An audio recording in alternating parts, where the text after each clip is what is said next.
Hello, my name is Kyrioth, and today we're going to talk about the imminent release of Codex Astra Militarum, or Codex Imperial Guard as it is rightfully known, because no one cares about Astra Militarum. It's all about the Guard. I'm not having it. Imperial Guard for life. That is all I will say on the matter. And I'm actually really excited about this one. I'm genuinely excited about this one because following the video I made where I asked you what Xenos army I should start, I promptly decided to start an Imperial Guard army.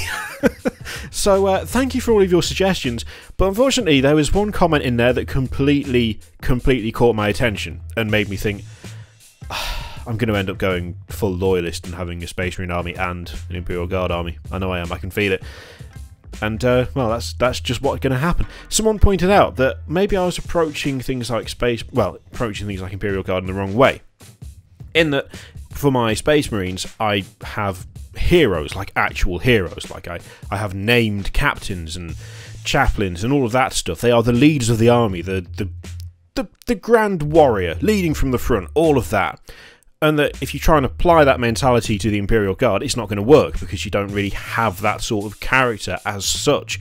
The Imperial Guard are supposed to work as a whole. The entire army essentially should be considered heroes because they are in fact just dudes in flak armour with a glorified flashlight fighting against demons and aliens, basically using World War II tactics and technology that is not that far advanced from that era either when you look at their tanks, the vast majority of their tanks, which just fire shells like any other ancient tank would do.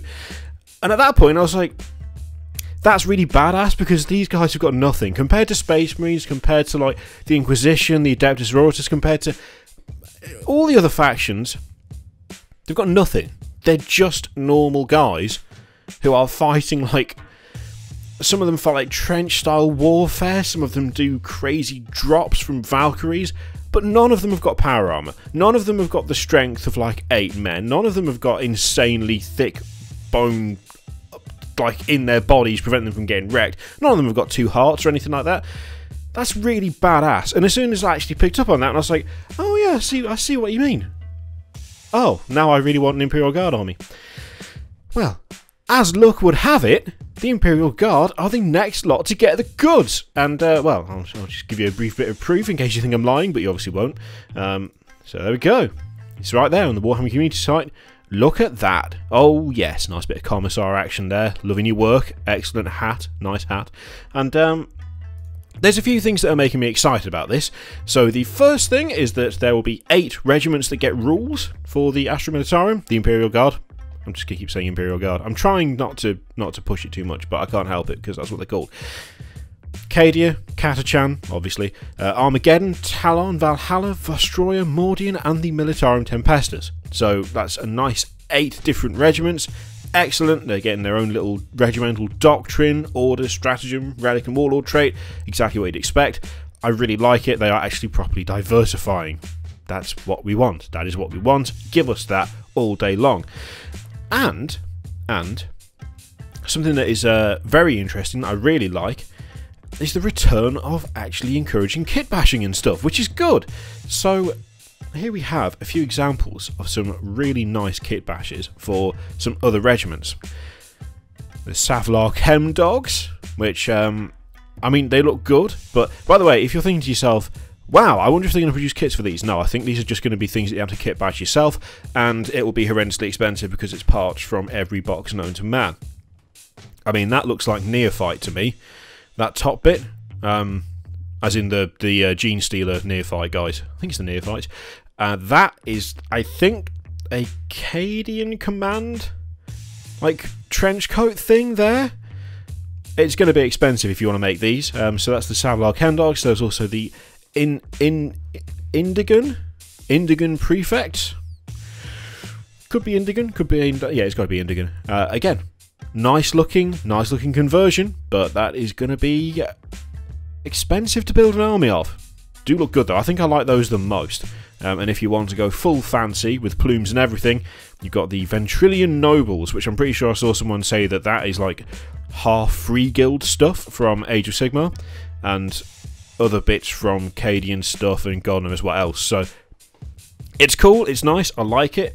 If you're going to be making a whole army of these dudes, you are going to require some serious cash, or you're going to have to watch bit sites and eBay for just like a hawk all the damn time so you can get the parts you need to make them. But I like the fact they're encouraging that. I like the fact they're actually encouraging customization of stuff that isn't Space Marines. That's nice. You know, they talk a lot about how you can make your own chapter and how you can do this and that and the other for Space Marines. It's nice they're actually approaching other armies the same way now and trying to give you ideas as to how to do it. That is an aspect of Games Workshop that has been gone for far too long. I'm very, very happy to see it come back. There's also some Death Guard models, but we're not going to bother. Well, no, we'll have a quick look. We'll have a quick look, but this is Imperial Guard territory, so this is just for the sake of showing you what they are. So we've got the Tallarn, excellent, liking the Abacus, good work. Abacus, whatever. This dude essentially looks like an apothecary, same difference. The Plague Crawler, which I actually really like, now that I've been able to see it at a slightly different angle, with the tracks coming out there, it looks really good, but by far the best model is this, which would be the Fetid Bloat Drone with Flesh Mower, I believe it's called. That is absolutely ludicrous, that is stupid, that is one of the silliest models I've ever seen, and I absolutely love it. It is fantastic, good job whoever made that. By the way, when I say something silly, because a couple of people have tried to pull me up on this in 40k, when I say something silly or it's daft, that's not an insult. That's not like a bad thing. Some of the fun, some of the most fun stuff that Games Workshop has ever done has been kind of silly and a bit daft. It's not saying that it's bad. In fact, quite often it's really good, like the Fetid Bloat Drone with Flesh Mower. Ludicrous, stupid idea, absolutely fantastic, I love it. Same as scythes as weapons.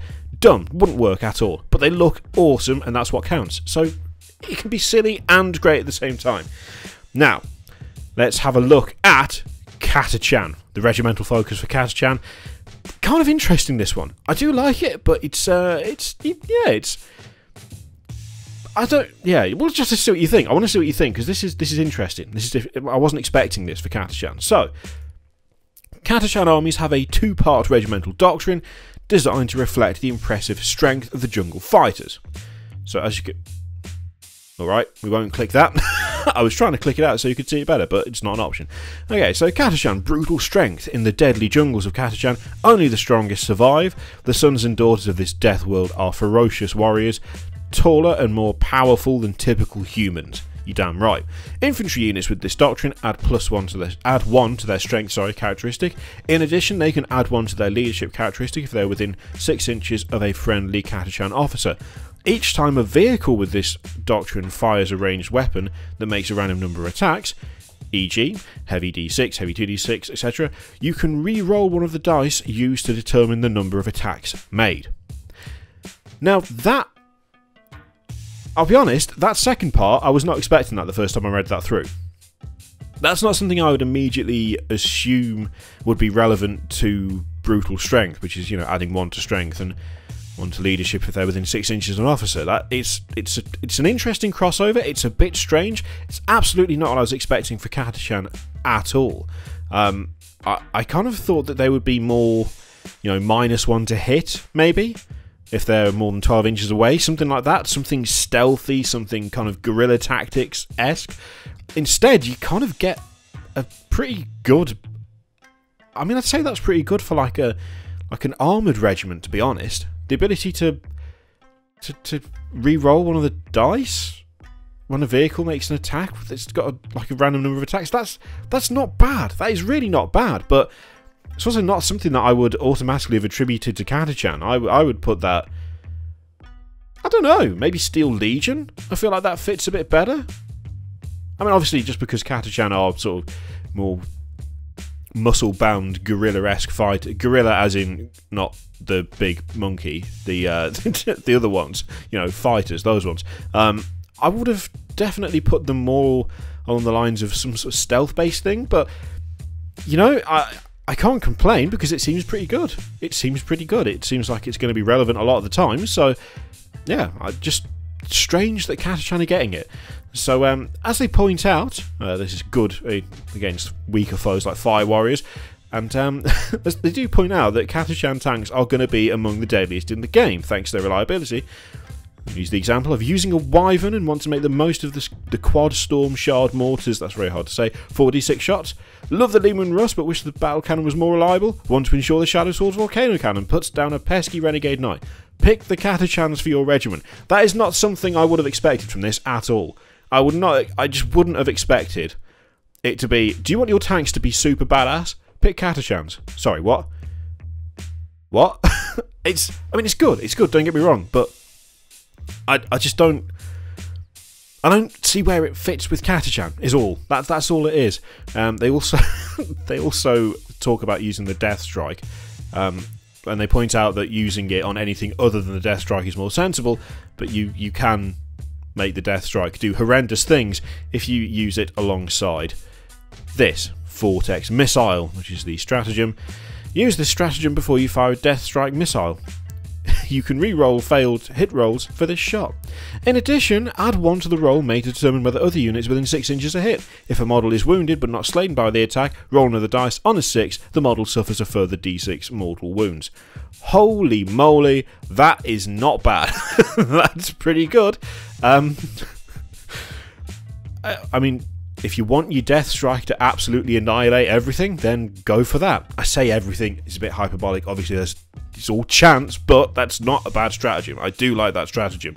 Again, it's kind of funny that it's being used in combination with Catachan, but I'll take it. I'll take it. It's pretty cool.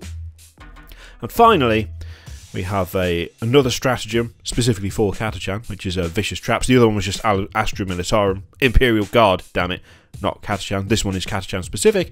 And Vicious Traps. Use this stratagem when an enemy unit finishes a charge move within 1 inch of a Catachan unit from your army that is wholly on or within a terrain feature. Roll a dice on a 4+. That enemy suffers D3 mortal wounds. Again, that's pretty good. That is something I would expect from Catachan, right? That's something that I would expect from these guys. So